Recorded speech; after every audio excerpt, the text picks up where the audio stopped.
சரியான தீர்வை காணுங்கள். சித்ரகுப்தா,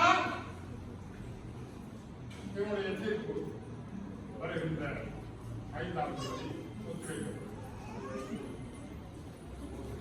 அதுவரை முன்னோடு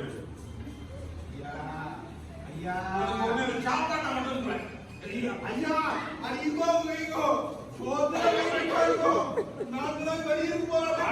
அடுத்த வழக்கு கொண்டு வா பிள்ளைகளுக்கு அனுப்பும்போது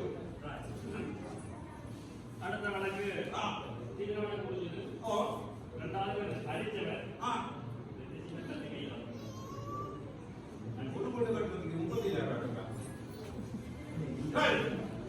அடிக்கிறது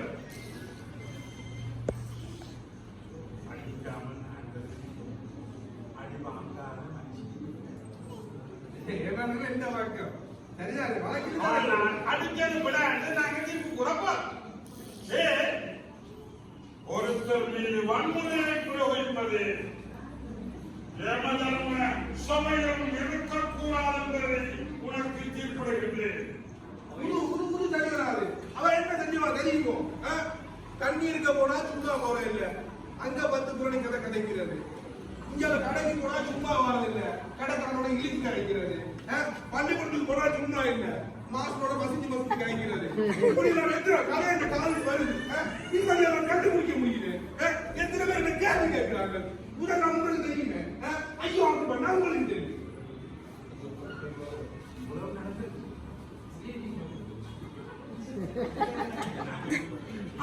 இதெல்லாம் நடக்கும். நான் கேள்விப்படுறேன். என்ன சொல்றாரு? அவர் என்ன சொல்றாருன்னா, இப்படி எல்லாம் செய்யறவழியா அவர் அடிக்கலாம். நீங்க கல்லுக்கடையில நின்றா அவங்க அப்படித்தானே செய்வாங்க. நீங்க கல்லுக்கடையில போய் நின்றா அவங்க அப்படித்தானே செய்வாங்க.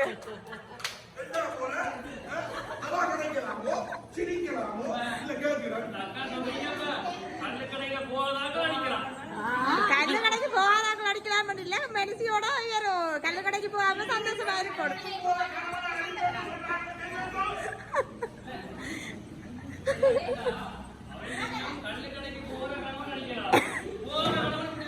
எல்லாரும் தானே போயிடும். இப்ப எல்லாரும் தானே போயிடும். கல்லு கடைக்கு இல்லைன்னா சொன்னா தவறனைக்கு போயிடும், வேற பாருக்கு போயிடும். கூடுதலா 190 போயிடும் தானே.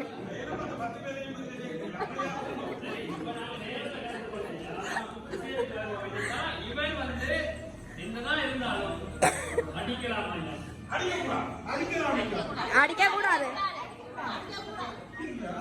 அடிக்க கூடாது, அடிக்க கூடாது, அடிக்க கூடாது. எல்லாரும் சேர்ந்து சொல்லுங்க, அடிக்க கூடாதுன்னு.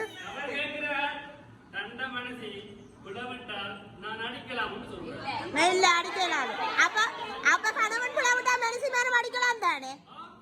கணவன் புலவிடாக்க மனசி மேலும் திரும்பி அடிக்கலாம் தானே. அப்படி என்றா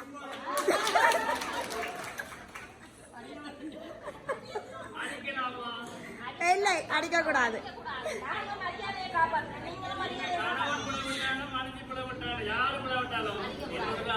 அடிக்கலாது.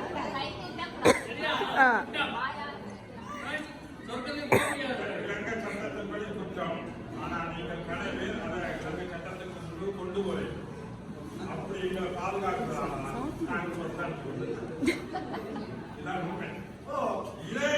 நீங்கள் கதைக்க தொடங்குங்கள். முதலாவது கதைக்க தொடங்குங்கள்.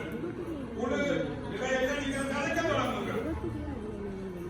அந்த நீதிமன்றத்தை இப்படி கேட்கப்படினும் இந்த கடையில இந்த உறுப்பு இருக்கின்றதை இவ்வாறான விடயங்களில் உங்கள் குழு கூட்டத்தில் நீங்கள் கதைக்க தொடங்கினால் இந்த குற்றத்தை பாதி குறைவதற்கான சந்தர்ப்பம் இருக்கு.